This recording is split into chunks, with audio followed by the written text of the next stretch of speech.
Halo guys, balik lagi di channel Cahaya Timur Sel Palembang. Guys, gimana kalau ada HP yang tampilannya makin premium, performanya makin ngebut, tapi harganya tetap gak bikin kaget? Nah, kenalin Redmi Note 15 Pro 5G. Katanya sih salah satu mid-range paling niat tahun ini. Tapi beneran sekencang itu nggak? Kameranya cuma angka doang atau hasilnya memang mantap? Dan yang paling penting, worth it nggak buat dibeli sekarang? Di video kali ini kita bakal bongkar semuanya. Jadi pastikan kalian menonton sampai habis karena bisa jadi ini HP yang lagi kalian cari. Di versi kali ini Xiaomi masih mempertahankan ciri khasnya, modul kamera gede dan simetrisnya yang langsung kelihatan oh ini Redmi Note series ya. Tapi sekarang desainnya dibuat lebih simple karena bodinya sudah flat, gak ada lagi lengkung-lengkungan di layar atau di belakangnya. Menurut gue, desain rata begini justru lebih enak dipakai sehari-hari. Pakai tempered glass jadi lebih gampang dan rapi. Main game atau nonton juga lebih puas karena tampilan layar kelihatan full, gak ada efek bayangan di pinggir. Nah, pilihan warnanya juga variatif. Ada Mist Purple, Black, dan Titanium yang saya pegang saat ini. Framenya disamin sama warna-warna bodi belakangnya, jadi kelihatan nyambung dan solid. Feel bagian belakangnya halus dan agak licin, bikin kesan bersih dan elegan. Sisi sampingnya punya tekstur mirip aluminium, jadi ada feel beda pas digenggam dan masih cukup nyaman buat dipegang cukup lama. Walaupun bobotnya di 210 gram dan tebalnya di 7,96 mm, serta rangkanya masih plastik polikarbonat. Overall tampilannya tetap terasa premium. Di sisi kanan bodinya cuma ada tombol power dan volume control, simple banget tapi enaknya tombolnya empuk dan terasa klik pas ditekan, jadi gak lembek atau bikin lagu kepencet apa enggak. Naik ke bagian atas ada satu lagi lubang speaker biar suaranya lebih mantap, stereo dong pastinya, plus sensor IR blaster yang bisa dipakai jadi remote dadakan buat TV atau AC. Lumayan banget kalau remote AC-nya suka hilang entah kemana. Lalu bagian bawahnya diisi port USB Type-C buat transfer data sekaligus charging. Di sebelahnya ada lubang speaker dan slot dual SIM. Sayangnya nggak ada slot micro SD, jadi harus puas sama memori internalnya aja. Soal ketahanannya juga gak main-main, sudah ada sertifikasi IP6 sampai IP69K, yang artinya tahan semprotan air bertekanan tinggi dan bisa bertahan di dalam air sampai 2 meter selama 30 menit. Jadi kalau cuma kehujanan atau kecipratan air masih aman, tapi ya jangan iseng diajak diving juga ya.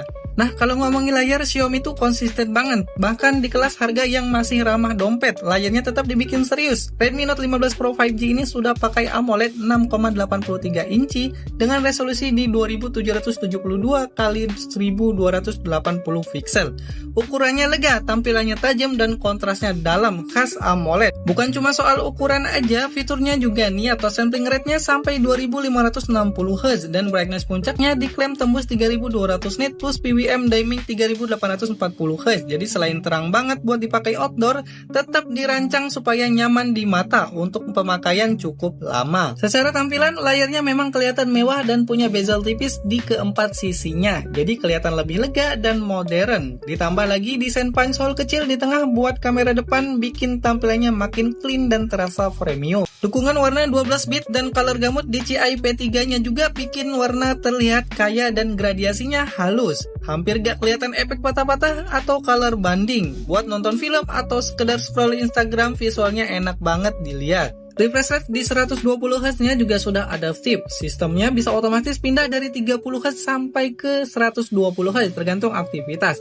Jadi tetap mulus pas dibutuhin, tapi tetap hemat daya saat lagi santai. Selain itu ada juga fitur WTOS teknologi 2.0 yang bikin layar tetap responsif walaupun jari kita basah atau layarnya kena cipratan air.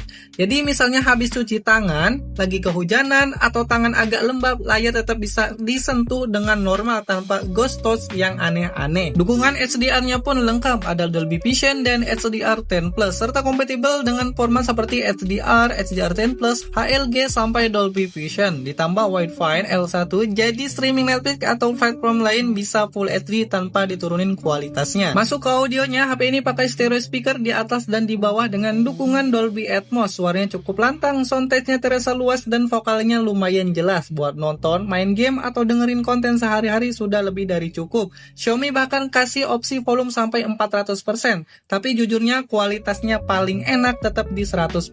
Untuk urusan pelindung layar, HP ini sudah pakai Corning Gorilla Glass Victus 2. Artinya apa? Kalau gak sengaja jatuh dari tangan atau kepleset dari saku, peluang selamatnya lebih besar, apalagi kalau jatuhnya ke permukaan keras kayak aspal atau lantai keramik.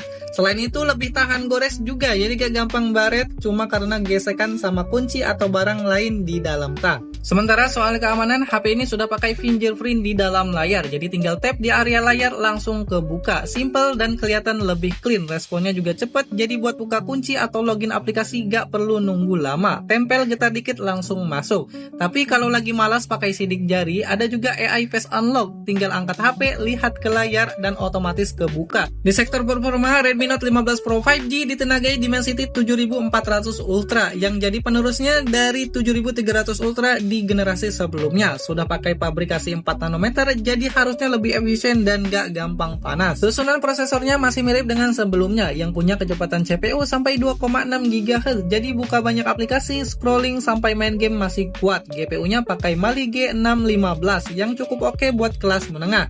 Main game populer masih aman, tinggal atur settingan biar makin nyaman. Jadi kalau nanya naiknya jauh nggak? Jawabannya nggak terlalu. Lebih ke upgrade tipis-tipis, tapi tetap ada peningkatan. Dari beberapa pengujian, performanya memang mirip banget sama Dimensity 7300 Ultra. Nama Ultranya ini gak bikin lonjakan drastis, tapi tetap ada peningkatan kecil. Skor Antutunya sekitar 933,352 poin, sedikit di atas generasi sebelumnya. Jadi ada progres, walaupun gak bikin kaget banget. Varian memorinya tersedia dari 8/256 GB sampai 12/512 GB. RAM-nya masih LPDDR4X dan storage-nya UFS 2.2. Buat pemakaian harian sih masih aman dan kencang. Pindah aplikasi gak banyak drama. Kalau pemakaian normal, RAM 8/256 GB-nya ini sebenarnya sudah aman. Tapi kalau tipe yang hobi foto, video, atau install banyak game, RAM 12/512 GB jelas lebih nyaman karena lebih lega dan gak cepet penuh. Kalau dipakai sehari-hari, performanya enak, multitasking lancar, gaming juga masih oke asal settingannya realistis. Yang paling kerasa justru manajemen suhunya yang bagus, dipakai lama gak gampang panas berlebih, jadi performanya lebih stabil. Buat main game MLBB dan 5G Mobile, performanya masih aman dan nyaman. Untuk Mobile Legends, setting grafis bisa mentok ke high dan ultra dengan frame rate tinggi. Gameplay terasa smooth, pergerakan responsif, dan jarang ada drop frame yang ganggu. Buat push rank atau war rame-rame masih stabil. Sementara di 5G Mobile, settingan grafis bisa jalan di smooth extreme atau HDR dengan penyesuaiannya. Gameplay tetap lancar, kontrol responsif, dan suhu perangkat masih terjaga, gak gampang panas walau dipakai beberapa match sekaligus. Performanya memang bukan yang paling buas di kelasnya, tapi at least stabil dan konsisten. Jadi buat gaming santai sampai semi kompetitif masih sangat layak dan nyaman dipakai lama. Untuk software, HP ini sudah pakai HyperOS 2 berbasis Android 15. Xiaomi juga pakai 4 kali upgrade OS dan 6 tahun update keamanan. Buat kelas menengah, ini termasuk serius banget dan bikin lebih tenang buat dipakai jangka panjang. Soal fitur AI, ada Google Gemini dan Circle to Search, tapi fitur AI internal Xiaomi yang lebih lengkap justru gak semuanya hadir di sini. Untungnya di galeri masih ada fitur seperti AI Beauty, Expand, dan Eraser. Jadi buat edit foto cepat tanpa aplikasi tambahan masih bisa banget diandalkan. Ada juga fitur keren namanya Xiaomi Offline Communication. Bahasa gampangnya, kamu masih bisa kirim pesan walaupun lagi gak ada sinyal. Jadi misalnya lagi di tempat susah jaringan, naik gunung atau sinyal tiba-tiba hilang, HP ini tetap bisa komunikasi dengan perangkat lain yang support fitur ini. Sementara bagian baterainya ini justru jadi salah satu upgrade paling kerasa. Redmi Note 15 Pro 5G sekarang bawa baterai 6580 mAh, naik jauh dari generasi sebelumnya yang cuma di 5110 mAh. Lonjakannya bukan kecil, ini beda kelas soal daya tahan. Menariknya lagi, Xiaomi sekarang pakai baterai silikon karbon. Singkatnya, jenis baterai ini punya kepadatan energi lebih tinggi. Jadi kapasitas baterainya bisa makin besar tanpa bikin bodi jadi lebih tebal atau berat banget. Jadi tetap enak digenggam, nggak kerasa kayak bawa power bank. Soal ketahanan, menariknya baterai HP ini juga diklaim tetap tahan bahkan di suhu ekstrim sampai minus 20 derajat Celcius. Jadi kalau dipakai di cuaca dingin banget, performanya masih bisa diandalkan dan dapat bertahan cukup lama daya tahannya ketika dipakai nonton film, record video, bahkan teleponan. Jadi mau maraton series, bikin konten, atau nelpon lama tanpa sadar waktu, baterainya masih kuat nemenin kalian. Tentu ini angka klaim pengujian, jadi di pemakaian nyata bisa beda-beda, tapi setidaknya kebayang kalau baterainya memang serius tahan lama. Untuk chargingnya masih pakai 45 watt turbo charging, klaimnya sekitar 57 menit sudah bisa penuh dari 0 sampai 100%. Gak yang tercepat di kelasnya, tapi masih tergolong cepat dan aman buat baterai gede. Xiaomi juga nambahin fitur Smart Charging Engine. Fitur ini bantu jaga kesehatan baterai, diklaim setelah 6 tahun atau sekitar 1600 kali siklus charging. Kapasitasnya masih di atas 80%. Jadi bukan cuma besar sekarang, tapi juga dirancang tahan lama. Menariknya lagi, HP ini juga sudah dukung reverse charging hingga 22,5 watt, artinya bisa dipakai jadi semacam powerbank saku. Tinggal colok kabel, kamu bisa isi daya perangkat lain seperti TWA, smartwatch, bahkan HP teman yang lagi sekarat baterainya. Nah, soal kamera, kalau lihat desainnya sih kelihatan ada 3 kamera di belakang, tapi aslinya yang aktif cuma 2, kamera utama dan ultra wide. Yang satu lagi cuma sensor depth buat bantu efek blur biar foto portrait makin rapi. Jadi gak ada lagi kamera makro kecil yang jarang kepakai itu. Kamera utamanya pakai sensor Samsung ISOCELL S5 KHVE yang kurang lebih setara sama sensor 200 megapiksel di generasi sebelumnya. Sudah dilengkapi OIS, jadi kalau tangan agak goyang atau motret malam hari, hasilnya tetap lebih stabil dan gak gampang blur. Ultrawide-nya di 8 megapiksel, cocok buat foto rame-rame, pemandangan, atau kalau mau ambil sudut yang lebih luas. Hasilnya memang gak wah banget, tapi jelas kepakai dan fungsional banget. Menariknya, setup kamera belakangnya ini sebenarnya mirip dengan versi Pro Plus-nya yang lebih mahal. Jadi secara hardware bukan kaleng-kaleng, bedanya paling di kamera depan dan pengolahan gambarnya saja. Sementara buat kamera selfie-nya 20 megapiksel dengan autofocus. Buat selfie, video call, atau bikin konten medsos sudah cukup banget selama pencahayaannya oke. Dan untuk perekaman videonya, kamera utamanya sudah bisa rekam 4K 30 fps dan ada AIS biar lebih stabil kalau rekam sambil jalan. Sementara ultrawide dan kamera depan mentok di 1080p, tapi sudah support 60 fps. Jadi tetap halus buat vlog atau konten santai. Intinya kameranya gak banyak gimmick, gak rame angka doang, tapi dua lensa yang memang bener-bener kepakai. Hasil foto tajam pada siang hari di outdoor dan punya detail tinggi karena sensor besar 200 megapiksel, terutama saat cahaya yang cukup. Sementara foto di malam hari atau low light masih oke, tapi noise lumayan muncul dan detailnya agak turun. Night mode-nya bisa membantu, tapi tetap bukan level flagship. Dan berikut hasil foto dan video dari ponsel ini.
Untuk kualitas dari perekaman video di 4K 30 fps seperti ini untuk tone warna, detail gambar, dan juga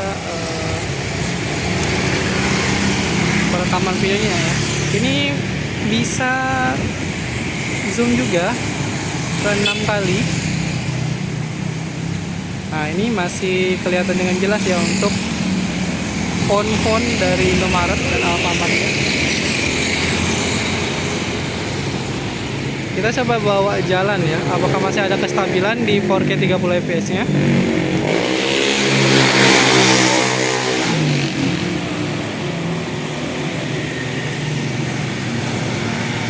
Nah, ini masih kelihatan tetap stabil ya. Ini berguna banget buat kalian yang suka bikin video sinematik, TikTok dan juga yang lainnya ya. Ini di resolusi 1080 di 60 fps seperti ini, tone warna dan juga detail gambar dan juga objeknya ya. Untuk warnanya masih kelihatan natural.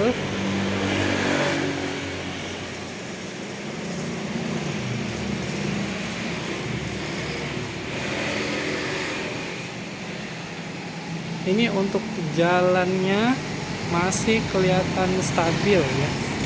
Saya berjalan cukup guncang-guncang, cuman masih tetap kelihatan stabil. Ini juga masih bisa zoom 6 kali, cuman untuk kualitasnya agak menurun dibandingkan 1080 di 30 fps nya.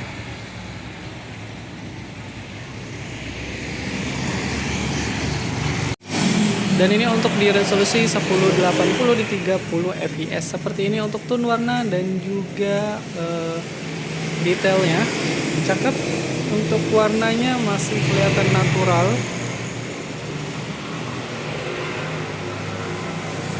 Kita coba ajak jalan dan ini masih tetap stabil di resolusi 1080 di 30 fps nya.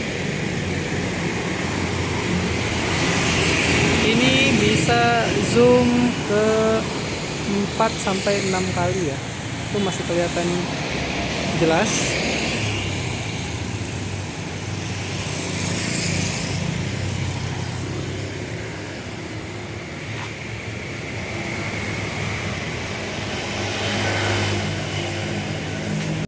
Ini dia untuk rekaman video dari Redmi Note 15 Pro 5G di resolusi 720 di 30 fps seperti ini. Untuk kualitas dari gambar, detail dan juga warnanya. Ini di 720-30 nya udah stabil banget ya. Saya udah cukup goyang-goyang jalannya, tapi masih tetap kelihatan stabil banget ya. Untuk warnanya juga udah kesannya masih cukup stabil. Kesannya masih cukup natural ya.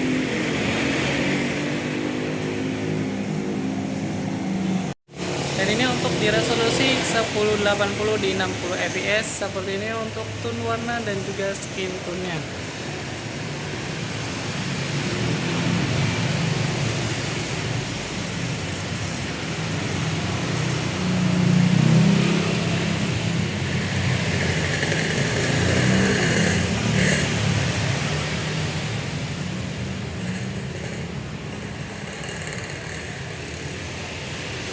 Untuk kestabilannya kalian bisa lihat sendiri dari 720 sampai ke 1080 60 fps nya.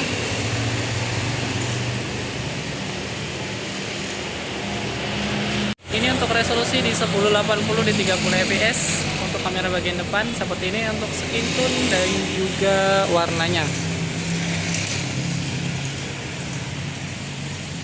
Kita coba bawa jalan.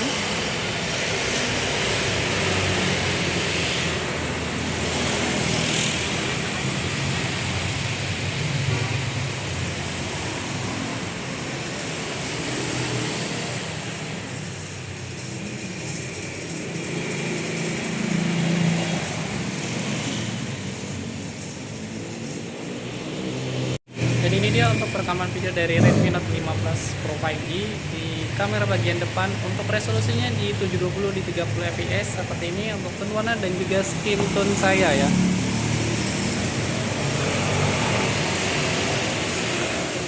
Ini kita coba bawa jalan.